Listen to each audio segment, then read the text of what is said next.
has been and why this is no surprise to you, I'm assuming. Well, This happened. it's only going to get worse. So, I think it's somewhat ironic that yesterday, there was a Commerce subcommittee meeting on the legislation for data breaches and notifications. But I just think a company like Anthem and many other companies fail to spend enough money to upgrade, their systems, their security, their firewalls. So there are things that they could do to prevent this from happening. I don't know for sure yet, but we do know that the hackers were able to gain access to their servers. So, when was the last time that they upgraded anything in terms of their IT security? Who does this affect? We don't know if anyone in New Jersey was actually affected because Anthem, from what we're trying to find out, Anthem has not told us. They're not saying how many people are where. Exactly, but people in New Jersey could be affected because there are affiliate companies through Anthem that are also, now been exposed, and that's about 67 million people. The 37 million people that are directly enrolled with Anthem are for sure have been affected. What do you mean by affiliate companies? Affiliate companies, third-party vendors that work with Anthem, doctors, hospital networks, things like that. So, what do we need? First off, if you're concerned that you might have been affected by this breach, what should you do immediately? You should get a copy of a credit report. Take a look at it. Obviously, look for any red flags, accounts that don't belong to you, addresses, recently added addresses that you have never lived at. So one of the things that the identity thieves do is they try to establish a completely new identity, and they'll use a different name, a different address, but they're going to use your social security number. So look at the report, and then, unfortunately, in today's day and world, you really need to be involved in a credit monitoring program that also has the resolution services, because people always say, Paul, what if I get the alert that somebody just tried to open up a credit card or multiple cards, or they're leasing a car or buying a house? So the average person doesn't know what to do. So make sure you have some type of resolution service that goes along with the credit monitoring. And I say it's unfortunate because the free services that are out there are just inadequate. So people are going to wind up having to pay anywhere from $10 to $20 a month for that service. But it's the world we live in. Yeah, Tom, tell me a little more about these programs. These are not things that are offered through the government. These are not things that are offered, those free, like what I did, the free fraud.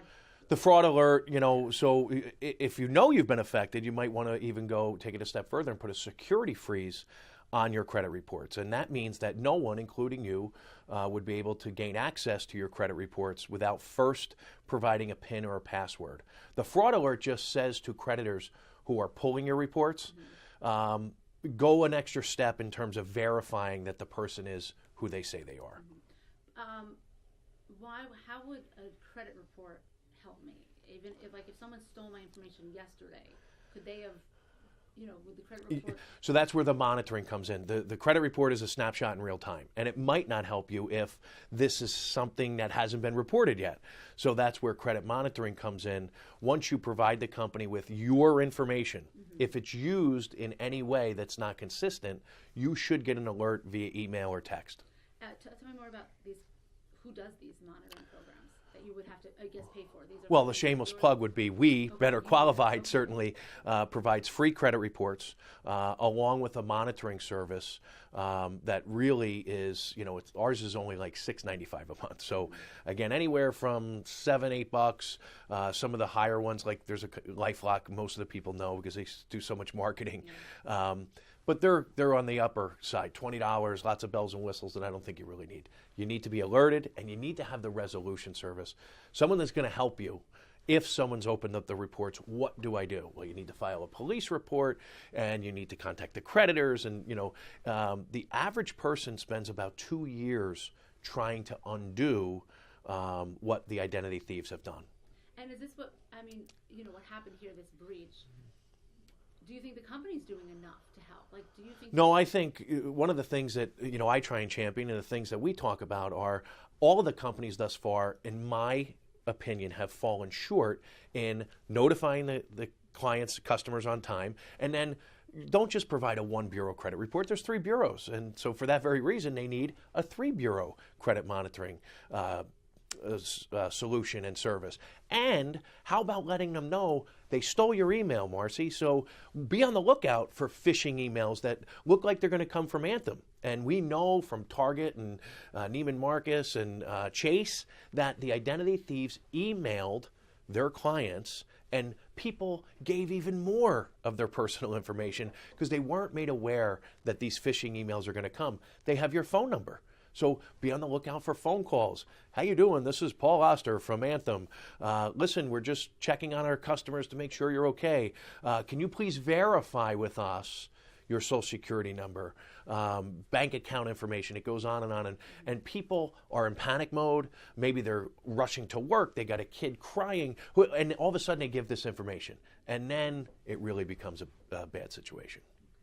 Anything else that you think that we need to bring up in this conversation for folks, whether you're a customer of Anthem or not? Or not, right. So I think the biggest thing for people to realize is don't become numb to this. 2014 was the year of the data breach. Every other day you heard about and people say, well, it didn't hurt me yet. So what they need to realize is that the information is on the black market. It's being sold on the dark web. So it's only a matter of time before somebody buys it and uses it. And just because it hasn't happened yet, take the steps, be proactive in protecting yourself, because obviously the government can't do it, these companies can't do it, retailers can't do it. We lock our front doors, we lock our cars, we lock our phones, but we fail to lock our identities down. So take a couple of simple steps to protect yourself, and one of them being get involved in a credit monitoring program. Identity theft is the fastest growing crime, and it's going to continue to be that way because of our dependence on doing everything over the internet. So a monitoring program, any other things? I mean, I guess keep an eye on your account, whether it's your checking account. I'm assuming absolutely. You can call and have all of your account numbers changed. You don't have to close accounts and get new accounts, but have the account numbers changed. Change your PINs and passwords. And I say, this is my job. I preach this every day, and people don't do it. They hear it and they go, oh, but it's an inconvenience. But if you don't do it, believe me, it's a far bigger inconvenience if you become a victim of identity theft. So change your PINs and passwords, change your account numbers. You don't have to get new accounts, but certainly change them. And then obviously you're going to have to change, you're going to have to alert the creditors. Maybe you have auto draft and auto pay and all that stuff. But if it takes you an hour, you're done. If you're a victim of identity theft, like I said before, it could take you years, and it could be financially, devastating along the way. And when you say change your account numbers, you mean like bank account, checking account, savings account, that's... Absolutely. Bank accounts, checking accounts, credit cards, all of those banks and creditors will issue you new account numbers. Mm-hmm. And here's the thing, it's kind of related to it, but everyone has debit cards now. But when you go to the store, the default is for you to use it as a debit card because the retailer pays less money to process that transaction. Ask to use it as a credit card. So when you swipe your debit card now, it says, what's your PIN? No, cancel it out and say, I want to use it as a credit card, because you're afforded some more protections as opposed to a debit card that's linked directly to your checking and savings. So if they get that information, now they can backtrack into your checking account and savings account.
Bye.